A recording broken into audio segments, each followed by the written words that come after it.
Une manière formidable de s'impliquer. Je voudrais saluer tous ceux qui nous regardent sur les réseaux sociaux, qui nous écoutent par la radio. En tous les cas, bienvenue dans ce moment de partage que nous avons.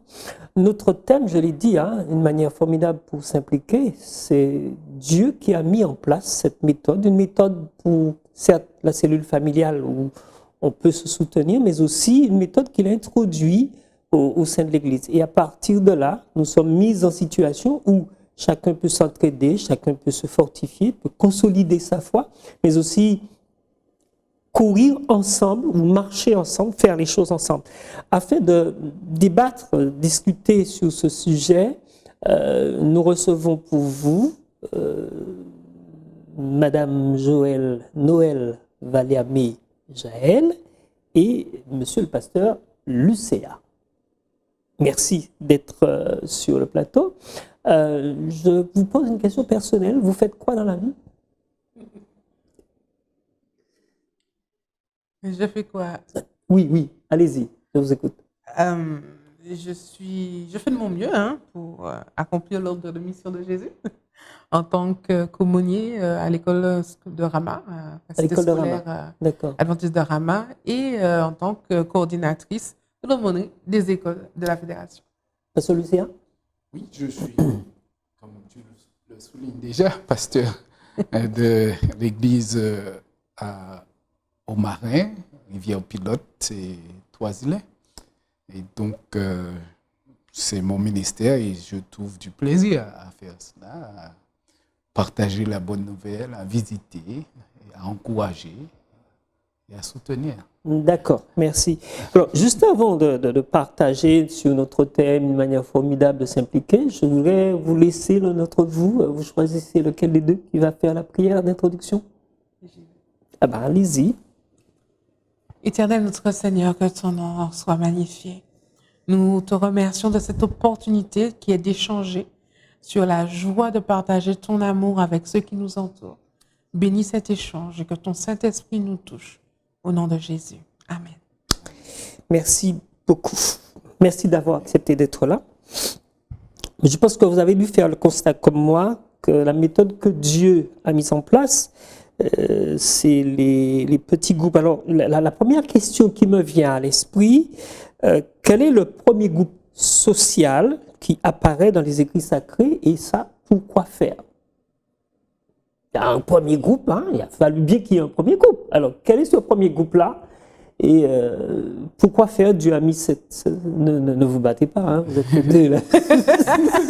Bon. Okay. Donc, lorsque nous lisons la Bible, oui.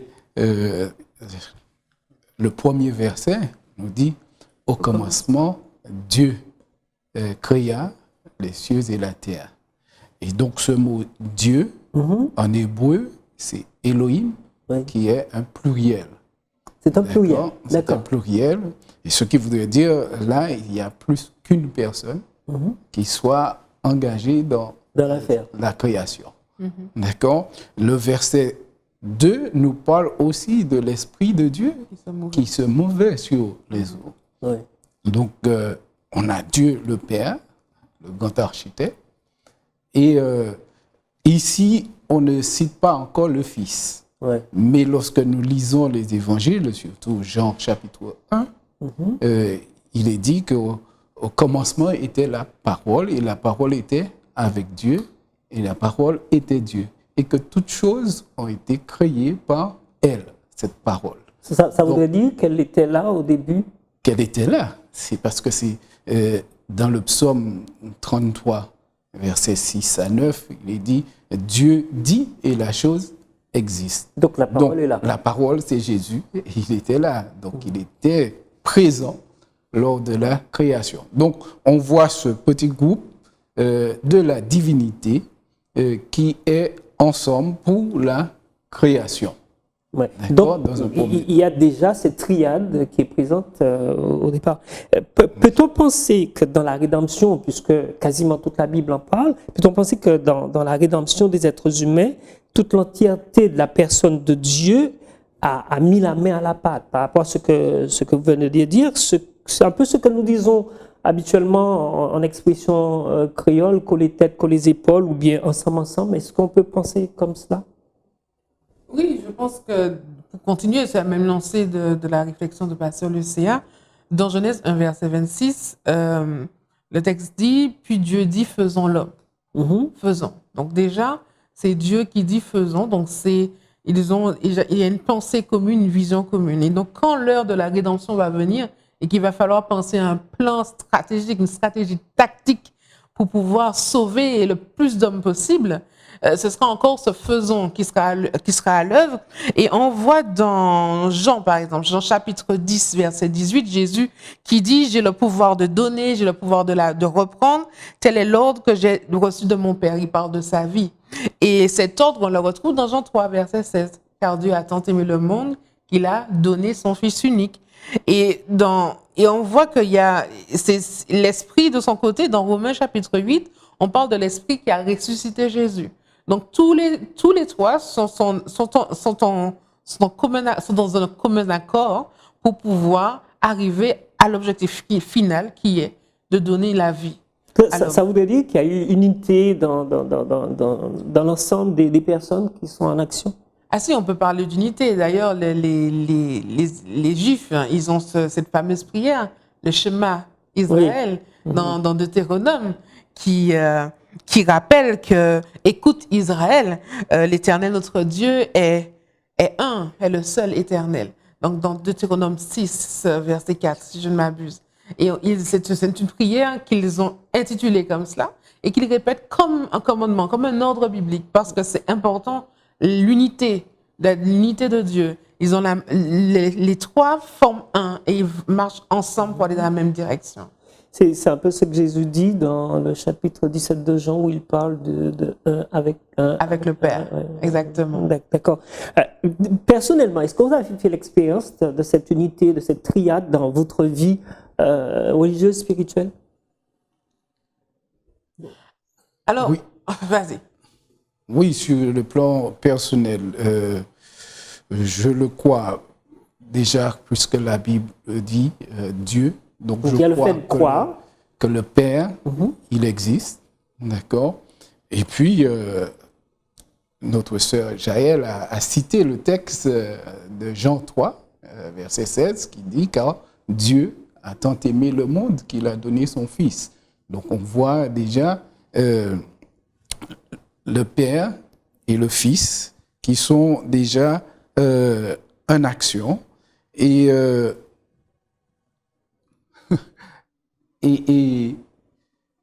le Saint-Esprit qui est là pour nous guider. Donc, lorsque dans ma prière, je prie au Père par l'intermédiaire de Jésus, qui nous a demandé, quand nous prions, de prier en son nom. Et puis, je crois aussi que le Saint-Esprit est là pour m'accompagner dans l'action de la prière. Et donc, moi, je dis que chaque jour, je fais l'expérience parce que même lors du baptême, nous avons été baptisés au nom du Père, du Fils et du Saint-Esprit. Ce qui voudrait dire que toute la Trinité s'intéresse à l'entièreté de Dieu. Oui. On va dire comme ça. D'ailleurs, tu prends l'exemple du baptême, ça nous rappelle l'une des plus belles scènes de la Bible, qui est le baptême de Jésus, où on a, surtout quand c'est dans Matthieu, la description de la présence des trois entités. On a Jésus qui est présent, on a la voix qu'on entend et on a l'esprit qui se fait sentir et qui agit ensuite sur Jean, où Jean va avoir la révélation que...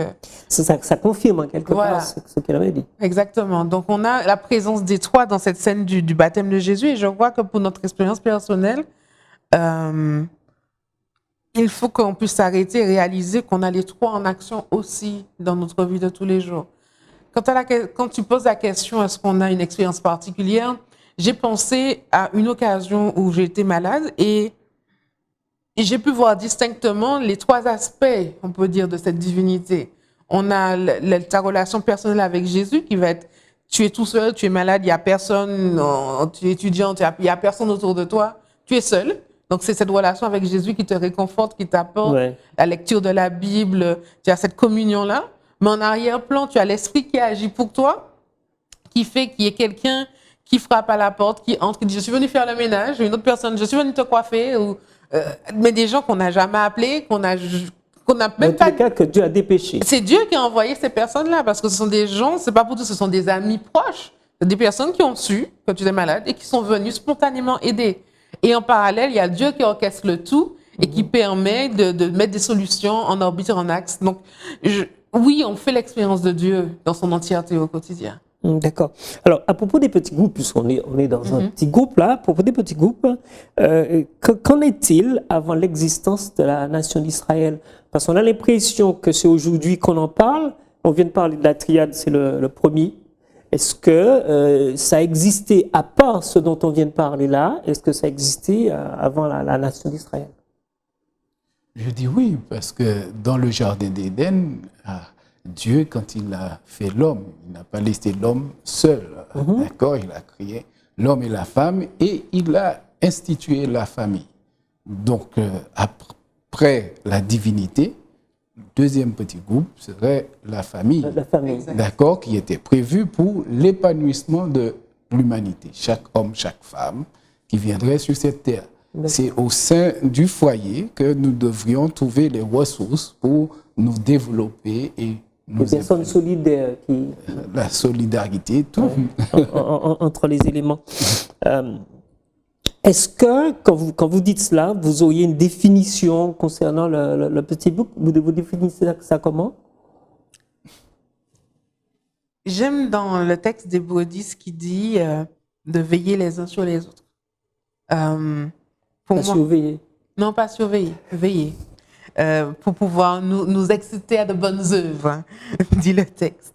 Et pour moi, le petit groupe, c'est un espace de convivialité, de croissance, de développement, de résolution de problèmes, d'échange, un espace sécurisé où on va utiliser nos dons, faire croître des dons, apprendre, partager et surtout donner les autres à voir ce que Dieu fait dans nos vies. Peut-on être, pardon, hein, peut-on être des complices dans un petit groupe? Il faudrait définir complice alors. Qu'est-ce que tu entends par complice? C'est l'occasion. Des gens qui sont là, qui s'entraident et qui sont vraiment dans le même mouvement. Voilà, dans cette idée-là. Voilà, ils ont le même centre d'intérêt. Ils ont un but commun. Ils voudraient peut-être étudier un même sujet. Ils voudraient développer un aspect soit sportif de leur vie, par exemple. D'accord. Ils peuvent décider aussi de faire. Il y a beaucoup de choses qu'un groupe peut décider de faire ensemble. Et c'est ça qui devient le ciment pour maintenir le groupe. Et pour maintenir les éléments du groupe ensemble. Une fois que ce centre d'intérêt disparaît, eh bien, le groupe aussi. Ouais, le groupe explose. Oui. Alors, j'ai rencontré dans la Bible, je dis j'ai rencontré, vous répétez l'expression, l'histoire de Jéthro avec Moïse, qui débarque et qui trouve Moïse qui fait un peu de tout. Il est au four et au moulin, comme disent les grandes personnes, et il laisse certains conseils. Est-ce que vous pensez aujourd'hui, ces conseils donnés par son beau-père, à son gendre, est-ce que vous pensez que c'était une bonne chose ou bien c'est un trouble fait qui a débarqué au milieu du camp là? Moi, je vois qu'on a 2 millions, donc plus de pères d'hommes et de femmes, d'enfants, d'animaux, et qu'une seule personne pour gérer le tout et résoudre toutes les situations, je pense que Jéthro est tombé à propos. Et qu'il a été inspiré de faire ces remarques et ces conseils à Moïse. Et ça m'a impressionné de penser qu'il va falloir diviser les 2 millions en groupes de 10. Oui, oui, effectivement. Voilà. On a 2 millions, mais finalement, ce ne sont que des groupes de 10. Et à la tête de chaque groupe, on a une personne consacrée et reconnue par l'ensemble comme étant capable. Et ce petit groupe-là va pouvoir s'auto-gérer, entre guillemets, pouvoir alléger la tâche de Moïse, mais aussi la rendre plus efficace. Oui. Et je pense que ce conseil-là tient Parce que si on s'attend que, par exemple, le président de la fédération seulement résout tous les conflits de toutes les églises de la Martinique, on aurait un souci. C'est le problème. C'est très sérieux. Et là, on a jusqu'à ce conseil qui est de ne pas compter sur une seule personne. L'Esprit agit sur plusieurs personnes consacrées. Et aussi de voir que nous avons la solution si nous nous mettons ensemble dans la prière. Dieu peut répondre. Dieu répond. Pasteur? Oui. Donc, je crois, c'est vrai que le conseil de Jétro est à propos. Et d'ailleurs, quand on lit le chapitre, on voit qu'il y avait beaucoup de gens qui étaient insatisfaits. Parce qu'on nous dit que les gens étaient là depuis le matin jusqu'au soir. Et Moïse, malgré toutes ses compétences, ne pouvait pas apporter la réponse, la satisfaction à tout le monde. Ouais. Et donc, il s'épuisait. Quelque chose, d'ailleurs, c'est ce que son beau-père va lui dire, Jétro, tu t'épuises à faire cela. Et que bientôt, ma fille elle sera... Donc, épargne-toi. Cela est au verset 22, il dit, de Genèse chapitre 18, verset 22, Exode 18, verset 22, qu'il juge, donc c'est-à-dire ceux qui deviennent les chefs des groupes, qu'ils jugent le peuple en tout temps et qu'ils portent devant toi toutes les affaires importantes et qu'ils prononcent eux-mêmes sur les petites causes. Allège ta charge et qu'ils la portent avec toi. D'accord? Donc, bien sûr, on peut être appelé à être responsable de quelque chose, mais on ne doit pas sentir l'obligation de tout porter sur nous-mêmes. Donc, le plan, c'est que nous puissions aussi observer autour de nous, voir la compétence des autres et de pouvoir déléguer. Oui, d'accord. Alors, à part, tu voulais dire? Juste l'idée qu'il y a aussi l'idée qu'à travers ce que tu dis, on a la possibilité de rendre Dieu accessible à tous. À tous. Oui, d'accord. Alors, à part le cas de Jétro, certainement après Jétro, il y en a eu plusieurs. Je veux venir à Jésus qui met en place, parce que tu as parlé de 10, 12, les premiers 12 là, les 12 disciples. Quel était l'objectif de Jésus? Et on se rend compte dans sa manière de fonctionner, souvent il se retrouve dans des maisons. Alors, est-ce que ça c'est une méthode qui a porté du fruit par la suite et qui a donné ce que nous sommes? Je commence, tu vas Oui, commencer. Alors, Jésus dans les foyers. Donc ça, c'est une image qui revient souvent dans les évangiles et même dans des foyers dans lesquels on ne s'attendrait pas. On a, par exemple, Simon le lépreux qui va recevoir Jésus. Oui. Et, et puis, on a les meilleurs amis de Jésus, Marthe, Lazare, Marie et Lazare. Exact. Donc, on a ces exemples-là. Et on a Jésus qui va amener les 12, ce petit groupe, en formation itinérante, intensive et permanente. Ils vont faire du développement personnel accéléré, accentué. Ce petit groupe-là aura la croissance spirituelle, mentale, physique comme objectif. Et Jésus va former des disciples à être des responsables. Et il va les amener à travers ce cheminement avec eux dans cette dimension de l'apprentissage. Et je crois que, mis à part la dimension de Jésus, ce qu'il va leur apporter, c'était aussi un système de soutien pour Jésus. Ce groupe-là, c'était son groupe de référence. Ils avaient un soutien réciproque. Et je crois que ça donne une dimension au petit groupe aussi. Le maître du monde lui-même se met en petit groupe avec voilà. Des hommes. C'est une belle image. Ouais. Oui, c'est une très belle image. Les petits groupes aussi, c'est vraiment, c'est là pour nous fortifier aussi notre foi, parce que parfois, quand on est seul, on se sent découragé, on n'a plus envie d'avancer, on a envie de tout abandonner. Et tandis que lorsqu'on sait qu'on peut compter sur les autres, eh bien, ça nous aide à nous réveiller, ça nous donne du zèle, ça nous motive, d'accord, à nous réveiller pour aller à la rencontre des autres. Et donc, ça fortifie, ça permet de se former soi-même et de former les autres, parce que j'étais dans un district où on a mis, les petits groupes étaient déjà en place, et pendant cette période, je visitais, et il y a un frère à qui on avait demandé de faire quelque chose à l'église, et il avait refusé de faire cela. Il a dit non, il ne peut pas.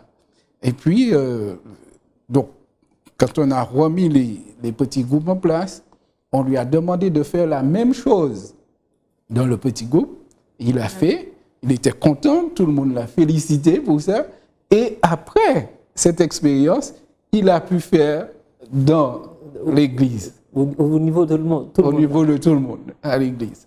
Et ça, c'est quelque chose qui m'a marqué aussi. Il y a une maturité, il y a eu... Oui. Donc, il s'est découvert sous un autre angle. Dieu a vraiment prévu le petit groupe pour nous aider à nous former, à nous épanouir.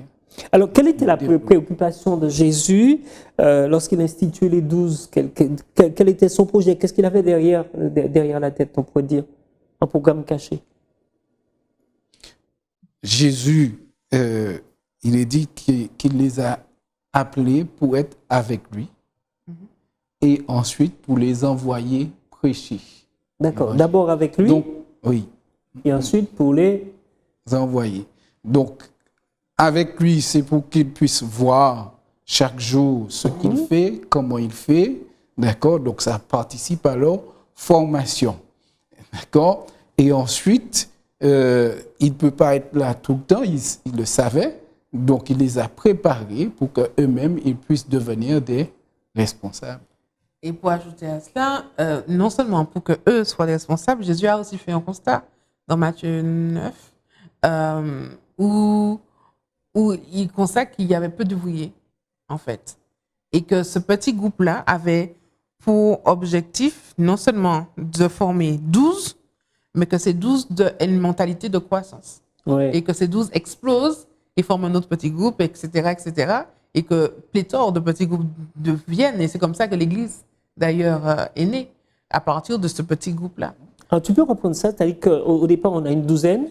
Au départ, on a 12. Et ça s'éclate. Donc, en fait, l'idée, c'est quoi? Chaque membre du petit groupe est un potentiel leader de petit groupe. D'accord. Donc, en quelque part, on est en formation là-dedans. Voilà. Donc, si on a un groupe de 12 personnes, on est censé avoir un futur de 12. On a 12 autres groupes qui vont venir d'un groupe, etc. Il y en a des multiples de 12. Et je pense que la préoccupation de Jésus, c'était aussi de montrer que pour partir du petit, peut donner une moisson de personnes qui sera disposée à partager la grâce de Dieu. Donc, tout en étant petit, on peut voir grand. Voilà, c'est ça, exactement. D'accord. Alors, quelles sont les 3 raisons de l'organisation des groupes de maison? Trois raisons, trois bonnes raisons. On a parlé du soutien. On a parlé du soutien, oui. La formation. Et quand on parle de soutien, on parle de l'entraide, je ne parle pas seulement de l'entraide spirituelle, ça peut être... Donc, il y a soutien, ça peut être alimentaire, ça peut être psychologique. Oui. D'accord? Donc, le groupe est là. On peut parler de matériel? Puisqu'on est dans un groupe, il y a des gens qui ont des besoins matériels aussi, et il y a des gens qui ont des besoins psychologiques. Oui. Donc, le groupe est là pour apporter son soutien sur tous les aspects de la vie. Ce n'est pas uniquement étudier la parole. C'est important d'étudier la parole. Mais d'ailleurs, Jésus lui-même dit que quand quelqu'un a faim, on ne peut pas lui parler de la parole. D'accord? Il faut nourrir d'abord la personne et ensuite on va lui parler de la parole. Et à ce moment, la personne est plus disposée à écouter, à entendre. D'accord? Donc, le groupe a ce but aussi. Le but premier, c'est l'évangélisation. Mais dans l'évangélisation, pour pouvoir évangéliser efficacement, il faut aussi en quelque part, répondre aux premiers aux besoins premiers des personnes. Compte tenu des caractéristiques qui sont propres à chaque individu, je suppose que chaque groupe a aussi ses caractéristiques. Est-ce qu'il existe une stratégie bien déterminé qui serait pour tous les groupes, ou bien est-ce que c'est en fonction de chaque groupe qu'on met en place une stratégie pour pouvoir progresser, s'épanouir et prendre de l'ampleur?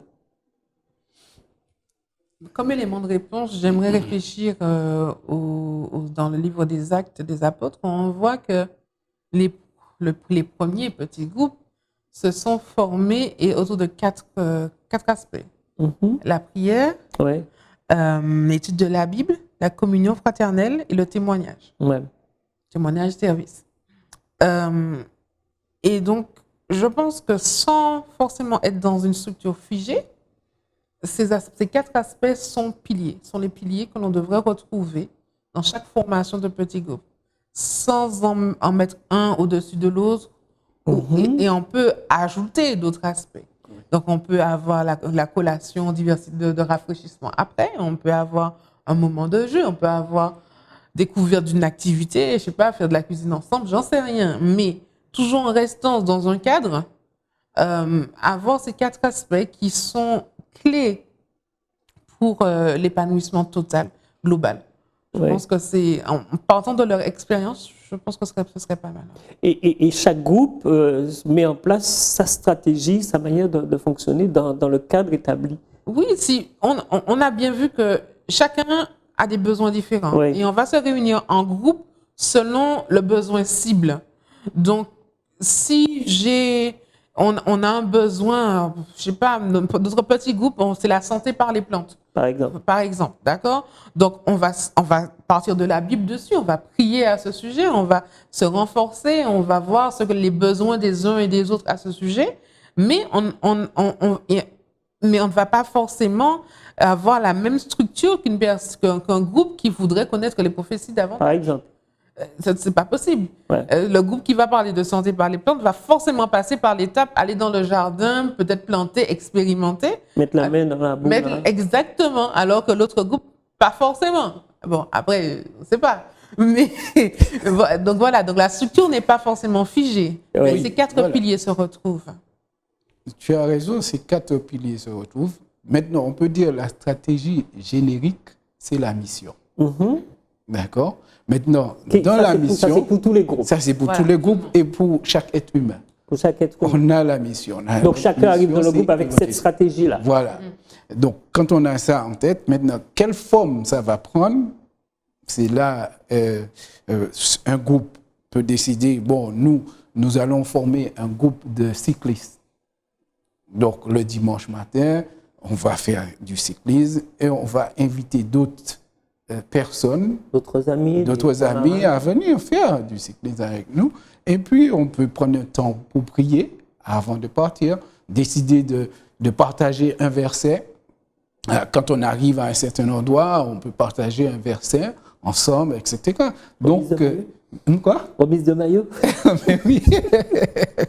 Donc, ça peut prendre plusieurs formes. Et Jaël a bien mentionné, ça peut être santé par les plantes. Donc, à ce moment, il faut trouver. Mais il y a des gens qui ont de l'intérêt pour ça. C'est leur centre d'intérêt. Et donc, on peut rassembler des personnes autour de ce centre d'intérêt et puis faire la même chose, avoir un moment de prière. Mais avant tout, ce qui est plus important, c'est devenir des amis. Avant de mettre en avant la parole, la doctrine, etc. D'accord? On va développer l'aspect amitié avec les personnes. La convivialité. Voilà, la convivialité. La relation. Voilà. Et une fois que c'est développé, les gens même vont nous poser des questions. D'ailleurs, si on reste dans un groupe qui est tourné sur lui-même, le groupe perd sa raison d'être. Il finit par s'éteindre. Oui, ou bien même s'il ne s'éteint pas, mais il n'a pas l'objectif qui est de partager l'amour de Dieu, de partager la joie de la mission, comme dit le thème de la leçon. S'il se tourne vers lui-même, c'est pour nous-mêmes, entre nous. On devient comme le figuier là, que Jésus a dû maudire. Voilà, c'est pour lui, c'est pour toi. Ça asphyxie, quelque part. Et je vais chez un frère faire un peu de sport, un peu de, comment on dit ça, l'haltérophilie. Ouais. Je fais un peu de sport avec lui, il a une salle aménagée. Et là, je rencontre son frère qui fait du sport aussi. Et puis, bon, je suis arrivé, j'ai salué. Et de petit à petit, on devient amis. Et j'ai eu des moments déjà où j'ai commencé le sport et je n'ai pas terminé. J'ai terminé par une étude biblique. Je suis parti sur une étude biblique, je n'ai pas terminé. Et donc, l'autre frère se sent ami. Et maintenant, au début, il ne me parlait pas de beaucoup de choses, mais maintenant, la relation est telle qu'il échange, il n'a pas peur de me poser certaines questions et on échange sur les questions aujourd'hui. À partir du vélo, je dis. Bon, d'accord. On voit bien qu'il va falloir avoir un maillot tout à l'heure. En toute honnêteté, pensez-vous vraiment que cette méthode de travail est indispensable pour terminer l'œuvre de l'Évangile dans le monde? Honnêtement, est-ce que vous pensez la méthode des petits groupes, c'est... Alors, moi, je vais dire oui, tout simplement oui. Notre histoire, non seulement au niveau de l'Église adventiste, mais de l'Église chrétienne, est marquée par les petits groupes. Et si ça a marqué dans le passé, ça a marché dans le passé, que ça marche aujourd'hui, pourquoi ça ne marcherait pas dans l'avenir?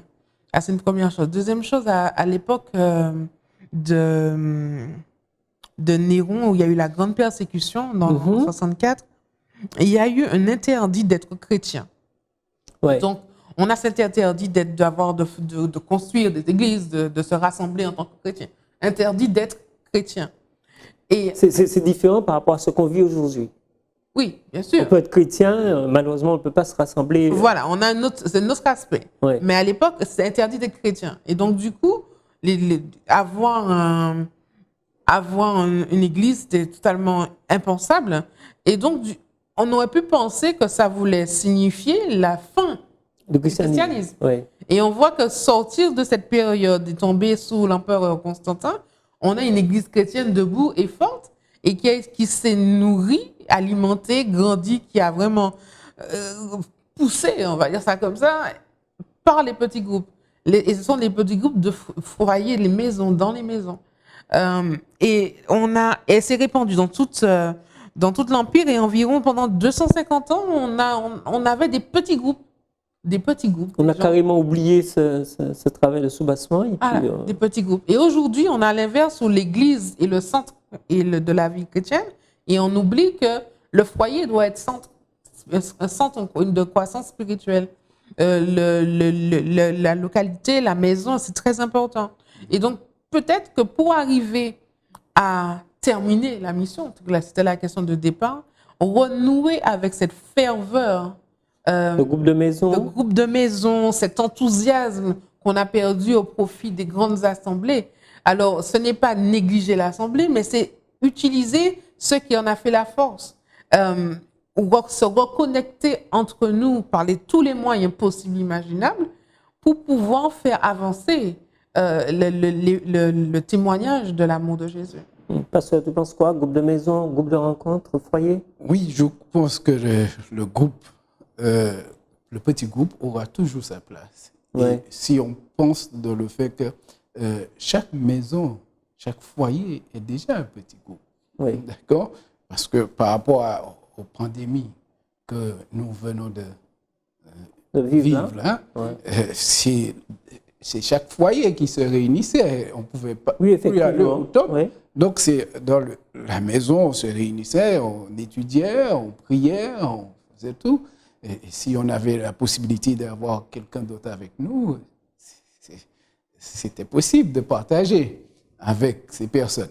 Mais nous savons que les choses ne seront pas toujours pareilles et que ce ne sera pas toujours possible pour nous de nous réunir dans les églises, les baptistes qui représentent les églises dans les grandes assemblées. Et donc là maintenant, avec la pandémie, on a eu pas plus de 10 personnes qui pouvaient se rassembler. À un certain moment. Donc, le petit groupe retrouve sa place. Ouais. D'accord, etc. Et donc, je crois que à toute époque, le petit groupe aura sa place. Et sa forme. ça. Est-ce que dans ce qui nous arrive là, puisque c'est pas si évident de réunir ceux qui le veulent et qui le demandent, est-ce qu'on peut utiliser les réseaux sociaux comme Zoom, visioconférence? Est-ce que dans cette mouvance-là, on peut introduire cette nouvelle méthode de travail? Moi, je dis absolument. D'ailleurs, on l'a vu apparaître, peut-être pas sous le nom petit groupe, mais on a vu qu'on avait le choix au bout d'un moment de sur quel Zoom aller. Ouais. Même de Ah si, on avait l'embarras du choix. Maintenant, est-ce que pour autant c'était déjà la forme petit groupe? Pas forcément, puisque le petit groupe est organisé, Ouais. pensé, planifié et sur la durée. Mais il y a certaines églises ou certaines communautés qui ont quelque chose qui est bien rythmé, bien cadré. Et on pourrait s'en inspirer pour les petits groupes, effectivement. La seule chose, c'est par exemple, de Zoom, pour ne pas le citer, c'est qu'on doit être intentionnel dans le nombre de personnes, intentionnel dans l'anonymat, puisque c'est facile d'être sur Zoom et que personne ne sache qui on est, intentionnel dans l'objectif derrière. Donc, mais vraiment utiliser les médias, Dieu nous les a donnés. Donc, il faut s'en servir. Il faut profiter. Ah oui. Oui, c'est un autre moyen qui est à notre disposition. Donc, Ellen White, Notre outil? Ellen White que nous considérons comme prophète inspiré, nous dit qu'il ne faut jamais rejeter une méthode avant de l'avoir essayée. Et donc, Zoom, c'est une possibilité qui s'offre à nous. Et donc, Dieu a toujours un plan pour son œuvre. Et lorsque l'apôtre Jean était sur l'île de Patmos, par rapport à la persécution, on ne voulait pas de lui dans les villes sur le continent, d'accord, on l'a exilé. Et donc, pour le faire taire, d'accord, mais Dieu lui dit maintenant, tu ne vas pas parler parce qu'il n'y a personne. Tu ne vas pas parler aux pierres, mais maintenant tu vas écrire, d'accord. Donc, c'est une autre méthode. Donc, il n'y avait pas la prédication Il n'y avait pas la prédication. orale, mais on pouvait... Voilà. Et maintenant, aujourd'hui, on n'avait pas cette possibilité de nous réunir dans les temps, mais on a pu se voir sur Zoom, YouTube, plusieurs membres, WhatsApp. YouTube, etc. Et donc, il y avait les moyens. Et donc, nous disons gloire à Dieu pour cela. D'accord. Dieu n'est pas surpris par quoi que ce soit. D'accord. Donc, il a toujours une porte.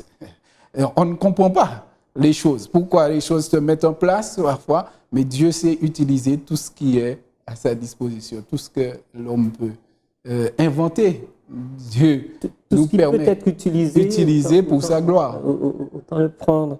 La dernière que je voudrais vous soumettre, et peut-être même que je reviens certainement sur ce qu'on a dit déjà, quelles seraient les tâches et les fonctions les plus communes d'un groupe de rencontre?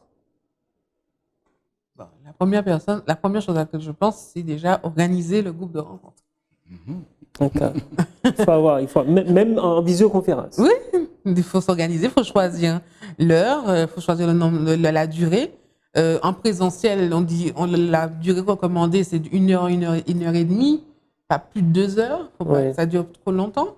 Donc, en visuel, des fois, c'est un peu la même tendance. Au bout d'une heure, on commence à se fatiguer de l'écran. Donc, il faudrait tester, voir, accommoder selon l'âge des personnes, selon les besoins, etc. Organiser, oui, le lieu, l'heure, le moment, la durée. Je pense que c'est et puis la thématique. Ouais. Tu as vu le focus du groupe.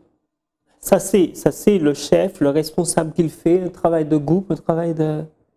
Alors, ça dépend de comment le groupe va venir à la vie, je veux dire, va naître. Si c'est un groupe de personnes qui décident de faire un petit groupe, ils vont choisir un animateur. Si c'est une personne qui veut lancer un petit groupe, il va proposer, il va voir qui sont ceux qui sont intéressés. Pasteur, tu dis? Je pense. Oui, j'ajoute, je soutiens tout à fait ce qu'elle a dit.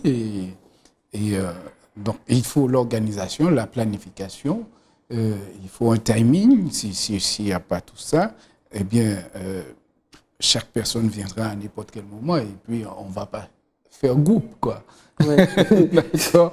Donc, mais si on a un groupe, il faut ensemble qu'on puisse convenir à un moment de rendez-vous et comme ça tout le monde peut se rencontrer et développer l'aspect, comme je dis, amitié. Parce qu'on voit que dans la Bible, on mentionne les amis qui étaient autour de Paul, par leur nom. D'accord? C'est un aspect très important. Et quand on est dans le groupe, on doit apprendre à se connaître. Et quand on se connaît, à ce moment, on peut être plus attentif aux besoins des uns et des autres. Et on peut se soutenir plus facilement parce qu'on connaît, on voit les besoins, on voit quand quelqu'un est triste, on voit que ce n'est pas son habitude, etc. Donc, on observe. Parce qu'on connaît la personne. Donc, on peut reconnaître un problème, qui a un problème, qui a un souci quelque part, et venir en aide à la personne. Donc, c'est l'un des objectifs. Et donc, pour que le groupe puisse fonctionner, il faut vraiment qu'on puisse apprendre à se connaître. Apprendre à se connaître, mais aussi qu'on soit en mesure aussi de répondre aux besoins de l'autre. Voilà. Alors, tu parlais d'animateur, voilà. Par exemple, ouais. Voilà. Alors, le dernier mot, qui l'aura? Bon, je ne sais pas si je ferai le dernier, mais en tout cas, je vais juste laisser une idée. Dans la Bible, on a beaucoup de versets qui disent les uns les autres. Et j'ai trouvé ça très intéressant de voir cette liste que quelqu'un a fait. Elle a pris le temps de chercher et de voir qu'on a une quantité de versets qui disent, par exemple, soyez pleins d'affection les uns pour les autres, usez de prévenance les uns pour les autres, accueillez-vous donc les uns pour les autres, capables de vous exhorter les uns pour les autres, rendez-vous par la charité serviteurs les uns pour les autres. Donc, cette idée du relationnel qui nous permet d'entrer en contact les uns avec les autres pour servir une plus grande cause est très intéressante pour le petit groupe. Et que dans cet esprit, le partage, la prière, la résolution de conflits pourra prendre place. D'accord. En tous les cas, je vous remercie beaucoup d'avoir été là ce matin. Et je voudrais, juste avant de finir, laisser à l'un d'entre vous la dernière prière. Ok. Éternel notre Dieu, notre Père, ô combien nous te sommes reconnaissants pour ta parole qui est là pour nous instruire, nous former, nous accompagner, nous guider, Seigneur, et nous montrer des méthodes que nous pouvons utiliser pour l'avancement de la mission. Merci de nous aider à mettre en pratique cette parole, à pouvoir former des groupes qui durent dans le temps, des groupes efficaces et des groupes qui comprendront vraiment leur mission et qui acceptent cette mission, qui assument cette mission et qui ne se focalisent pas sur eux-mêmes, mais qui se focalisent sur la mission et qu'un peuple nombreux soit prêt pour rencontrer Jésus lorsqu'il reviendra. Merci de nous bénir et de bénir tous ceux qui nous écoutent au nom de Jésus et pour ta gloire. Amen. Amen.